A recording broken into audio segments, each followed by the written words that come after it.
इस कार्यक्रम के पुण्यार्जक हैं जैन इंटरनेशनल सेवा ऑर्गेनाइजेशन जीसो। निःशुल्क जैन माइनॉरिटी कार्ड प्राप्त करने के लिए 9059054563 व्हाट्सएप पर हाई सेंड करें और अपने नाम के साथ निःशुल्क जैन माइनॉरिटी कार्ड अभी प्राप्त करें। अपने शरीर को देखो, जीभ का प्रयोग केवल 2 मिनट के लिए है, उसके बाद में जीभ का कोई अर्थ नहीं है, जीभ की कोई भूमिका नहीं है। आगे सब काम पेट को करना है, शरीर को करना है, तो उसकी स्वस्थता का ध्यान रखो। आहार का विवेक, आहार का विवेक बहुत जरूरी है। वर्तमान में आहार का विवेक हम बिल्कुल बिल्कुल बिल्कुल भूल गए हैं। हम अपने संस्कारों को भूल गए, अपनी संस्कृति को भूल गए। और शादी विवाह के आयोजनों में, शादी विवाह के आयोजन में तरह तरह की जो चीजें बनती है, जो शरीर के लिए लाभकारी है या नुकसानकारी है, जानते हैं, सब जानते हैं, सब पढ़े लिखे हैं। जानना बहुत अलग बात, समझना बहुत अलग बात, और अपने जीवन में उतारना और अलग बात, जानने पर भी।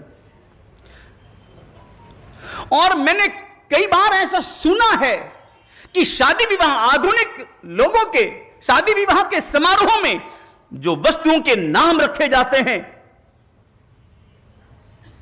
नाम लेने में ही शर्म का अनुभव होता है। ऐसे नॉनवेज नाम रखे जाते हैं, उन्हें नॉनवेज का आकार दिया जाता है, नॉनवेज का रूप रंग दिया जाता है। होते हैं वेज, दिखाते हैं नॉनवेज। ये आपके संस्कार है, ये हम जैन समाज वाले हैं, हम परमात्मा महावीर के अनुयायी कहलाने वाले हैं। हम मंदिर में जाकर के परमात्मा की पूजा करने वाले, हम स्थानक में जाकर सामायिक करने वाले हैं। और ये हमारी दशा है। हम क्या दिखाना चाहते हैं, क्या बताना चाहते हैं? नॉनवेज के प्रति हमारे हृदय में आकर्षण, वैसे वैसे नाम रखते हैं। मैंने पढ़ा था वेज बिरयानी, वेज, ये क्या नाम है, ये क्या आकर्षण है? जहां जहां इस प्रकार का प्रयोग हो, वहां पर लोगों को जाना बंद कर देना चाहिए।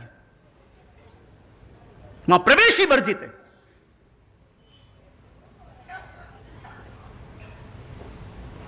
एक तो अपने खाने सब रात को होने लग गए, और रात को जब खाना बनता है, रात को जब खाना खाया जाता है, दुनिया भर की लाइटें रहती है। लाइटों में कितने जीव आते हैं, कितने जीव आते हैं। वो बेंद्री, तेंद्री, चौरिंद्री, पंचेंद्री के जीव आते हैं। मच्छर आपकी आंखों के सामने गिरते हैं, तपेलों में गिरते हैं, और फिर बड़े बड़े मजे से खा जाते हैं। और फिर हम अहिंसक कहलाते हैं, हम शाकाहारी कहलाते हैं। जैन समाज का खाना यह नहीं हो सकता।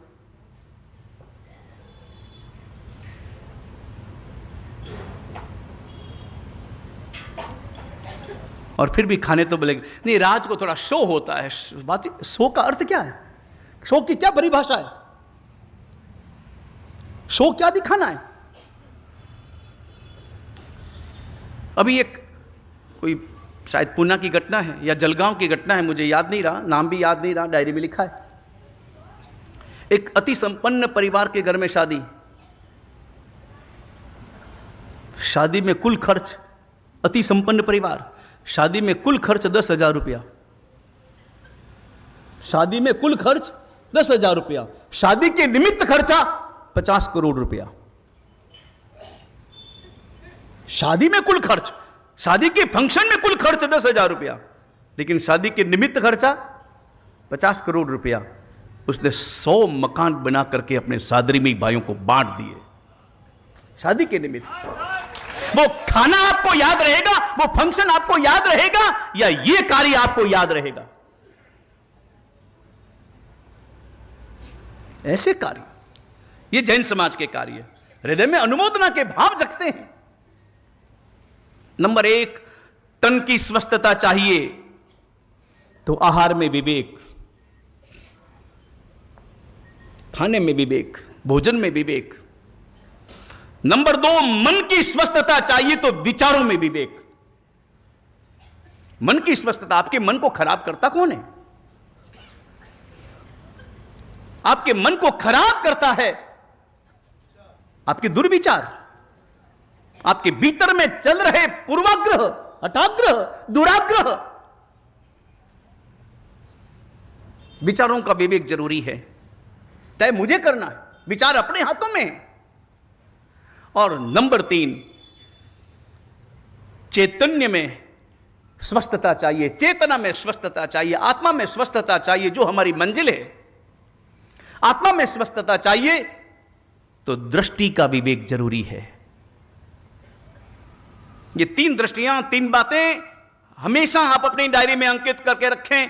तन की स्वस्थता आहार के पीछे है, मन की स्वस्थता विचारों के पीछे है, और चेतना की स्वस्थता दृष्टि के पीछे है। आपकी दृष्टि, आपकी प्रतिक्रिया, आपकी मानसिकता। स्थितियां तो मिलेगी, कभी कैसी स्थितियां तो स्वाभाविक रूप से मिलती है, हर एक को मिलती है, मगर उन परिस्थितियों में हमारे विचार कैसे हों और हमारी प्रसन्नता कैसे बरकरार रहे। अपने शांति में बोलते हैं, उपसर्गा क्षयम यान्ति छिद्यन्ते विघ्न वल्लयः मनः प्रसन्नता मेति पूज्यमाने जनेश्वरे। मैं परमात्मा की जो पूजा करता हूं, मैं परमात्मा की भक्ति करता हूं, मैं परमात्मा के दर्शन करता हूं, मैं परमात्मा का जाप करता हूं, और उन जाप के प्रभाव से मैं 3 चीजें चाहता हूं। उपसर्गा क्षयम यान्ति, मेरे उपसर्ग दूर हो, मेरे वो उपसर्ग दूर हो जो मेरे शरीर को परेशान करे, वो उपसर्ग दूर हो न हो, लेकिन जो मेरे मन को प्रभावित करे, ऐसे उपसर्ग दूर हो जाए, जो मेरे मन को विकृत कर दे, विकारों से ग्रस्त कर दे, ऐसे उपसर्ग दूर हों। उपसर्गा क्षयम यान्ति छिद्यन्ते विघ्न वल्लयः, और सारे आने वाले मेरी बाधाएं, मेरे विघ्न हैं, वो हमेशा दूर हो जाएं। अध्यात्म के क्षेत्र में मैं आगे बढ़ना चाहता हूं, जो भी बाधाएं आती है वो दूर हो जाएं। तपस्या के क्षेत्र में मैं आगे बढ़ना चाहता हूं, जो भी बीच में बाधाएं आती है वो दूर हो जाए। मैं चारित्र ग्रहण करना चाहता हूं, मैं संयम के क्षेत्र में आगे बढ़ना चाहता हूं, तो जो भी बाधाएं आती है वो दूर हो जाए। उपसर्गा क्षयम यान्ति छिद्यन्ते विघ्न वल्लयः, और मन प्रसन्नता मेति, मन प्रसन्नता मेति, मेरा मन सदा सदा प्रसन्नता से परिपूर्ण रहे, हर समय, हर स्थिति, हर परिस्थिति, हर सिचुएशन में। मेरे मन में, मेरे चित्त में सदा प्रसन्नता का साम्राज्य रहे, भले कुछ भी हो, कैसा भी हो। एक रूपक मुझे याद आता है, बड़ा प्यारा रूपक है, पहले कभी कहा हो, अभी यहां आने के बाद में तो मैंने शायद नहीं कहा है। बड़ा प्यारा रूपक, आचार्य भगवंत, उनका परिवार, उनके साथ साधु, 7 साधु, एक आचार्य भगवंत, कुल 8 साधु विहार कर रहे। पुराना जमाना, आज से 1000-2000 साल पुराना जमाना, उस वक्त की परिस्थिति, उस वक्त का वातावरण, और आचार्य भगवंत विहार कर रहे, गांव से विहार किया है। और पुराने जमाने में कहां सड़कें थी, कहां साइन बोर्ड थे। एक गांव से दूसरे गांव जाना होता था तो पूछ पाछ करके जाना होता था। वो आचार्य भगवंत विहार करे, 8 साधु, 8 साधुओं में वृद्ध साधु भी, युवा साधु भी, और 2 नन्हे बाल मुनि भी, और एक बाल मुनि तो बहुत छोटा, जिसकी दीक्षा हुई अभी केवल 3 महीने ही हुए थे। थोड़ा सा फर्क पड़ता है ना, एक अभी ताजा साधु है, और एक जिसे दीक्षा लिए 20 साल हो गए, 25 साल हो गए, 40 साल हो गए, परिपक्वता आ गई, रम गया, संयम में रम गया, उसका रोम रोम संयम में रम गया। और अभी बाल मुनि है, अभी दीक्षा ली है, अभी रमणता थोड़ी बाकी है, थोड़ी परिपक्वता अभी तक पूर्ण रूप से आई नहीं है। विहार, एक गांव से विहार किया तो पूछा, सुबह का समय था, सूर्योदय हो चुका था, गर्मी का मौसम था, वैशाख जेठ का महीना, भयंकर गर्मी, और सुबह 6 बजे विहार किया है। 6 बजे जब विहार किया तो श्रावक आए, श्रावक मेरे, भगवान विहार किधर, क्या हमको उस गांव की ओर जाने का भाव है। निर्णय कुछ होता नहीं, लक्ष्य भी कुछ होता नहीं पुराने जमाने में। आज तो फिर भी हमारा लक्ष्य बनता है कि आज हमारा विहार यहाँ से वहाँ होगा, वहाँ प्रतिष्ठा करानी है, वहाँ आएंगे वहाँ दीक्षा करानी है, वहाँ जाएंगे वहाँ वो फंक्शन है, वहाँ वो फंक्शन है। सब निमित्त वाले विहार हो गए। लेकिन पुराने समय के साधु कभी भी बिना निमित्त के विहार करते थे, कोई निमित्त नहीं, जिधर मन में आया उधर चल दिया, उस गांव की ओर विहार कर दिया, उस गांव की ओर विहार करने का भाव है। और श्रावकों ने कहा कि गुरु महाराज थोड़ा रास्ता जंगल वाला है, बीच में कई पगडंडियां मिलेगी, रास्ता छोटा भी है, फिर रास्ते में से कई पगडंडियां जाएगी, बस आप एक बार नोट कर लेना, कागज पेन तो प्रयोग उस वक्त में करते नहीं थे साधु, पेन का प्रयोग नहीं था, लिखना तो नहीं था, लिखने का कार्य देवर्षि गणित क्षमा श्रवण के बाद में प्रारंभ हुआ, उसके पहले नहीं था। स्मृति में उन्होंने जो कहा वो नक्शा स्मृति में रख लिया, और 2-3 युवा साधु थे, उन्होंने भी अपनी स्मृति में रख लिया, और उन्होंने बताया था कि यहां से 1.5 कोस जाना, आप 1.5 कोस बिल्कुल सीधा रास्ता है, उसके बाद में 2 रास्ते निकलेंगे, एक दाईं ओर एक बाईं ओर। अब बाईं ओर जाना, दाईं ओर मत जाना। बाईं ओर जाएंगे, 1 कोस जाएंगे, उसके बाद में 3 रास्ते, एक सीधा रास्ता, एक दायां, एक बायां। उस वक्त में आप दाईं ओर जाना, बाईं ओर मत जाना। फिर 1 कोस जाने के बाद में फिर दाईं ओर जाना, फिर 1 कोस जाने के बाद बाईं ओर मुड़ना, और 1 कोस जाएंगे तो गांव आ जाएगा। नोट कर लिया, दायां बायां बायां दायां दायां बायां। आपको याद है मैंने क्या कहा? बारिश तो कियो मैं आतो आप, मैं बारिश भूल गया। मैंने कहा है ना, मुझे याद नहीं है, आपको कहां से याद होगा? फिर भी आचार्य भगवंत ने निर्धारण कर लिया, चलती है। गांव का किनारा आया, लोगों ने कहा मंगल पाठ सुना दिया। 2-4 श्रावक थोड़ा और आगे चले, उसके बाद में उन्होंने भी कहा कि गुरु महाराज अब मंगल पाठ बस, अब यहां से सीधा रास्ता है। गुरु महाराज के कोई साथ नहीं, बड़े आचार्य भगवंत थे, कोई साथ नहीं। लेकिन गुरु महाराज के मन में नहीं आया कि जिस गांव को मैंने नवकार मंत्र सिखाया, जिस गांव वाले लोगों को मैंने धर्म सिखाया है, मैंने यहां विचरण किया है, चातुर्मास किया है, और ये लोग पहुंचाने के लिए भी नहीं आए। कोई नहीं आए, इस कारण उनके हृदय में दर्द नहीं था, और कोई आते तो इस कारण उनके हृदय में अहंकार भी न होता।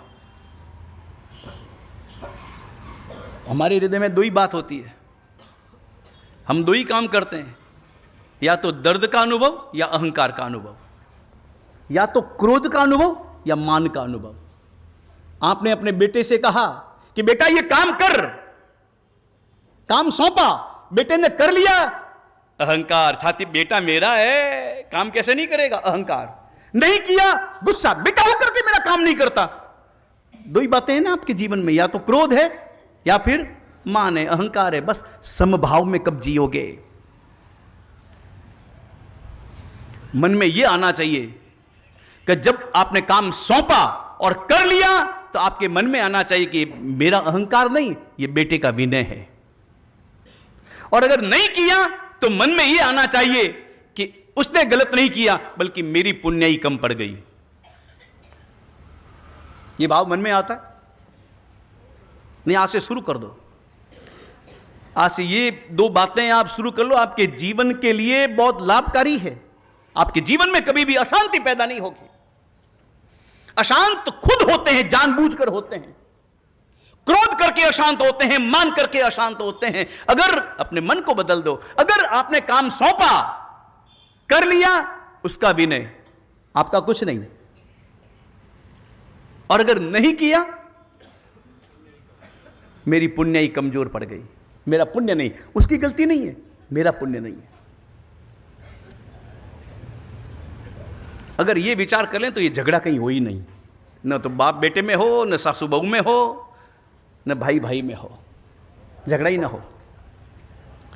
वो आचार्य भगवंत विहार कर रहे थे, प्रसन्नता के साथ विहार कर रहे, और विहार करते करते गए, और एक जगह दाएं बाएं के चक्कर में गड़बड़ हो गई। जाना था दाएं और चले गए बाएं, उनको याद रह गया, ऐसा ही योग की बात। और बाएं गए और धीरे धीरे जंगल में प्रवेश कर लिया, और जंगल आ गया। 9 बज गए, गांव का आता पता नहीं। 10 बज गए, गांव का आता पता नहीं। 11 बज गए, धूप और विहार, सब थक गए, सब थक गए, सब साधु थक गए। शरीर है ना, शरीर तो थकता है। सब साधु थक गए, लेकिन फिर भी चेहरे पर थकान का अनुभव बालमुनि के चेहरे पर। बालमुनि एकदम थक गए थे। उनका चेहरा, गुरु महाराज गांव कब आएगा, गांव कब आएगा? बालमुनि है, छोटे साधु है, पांव दुखने लग गए। और तब गुरु महाराज ने निर्णय लिया, सामने एक पेड़ दिखाई दे रहा, पेड़ के नीचे बैठ गए, विश्राम करो, लगता है हम भटक गए। पेड़ के नीचे विश्राम कर लिया, पेड़ के नीचे बैठे।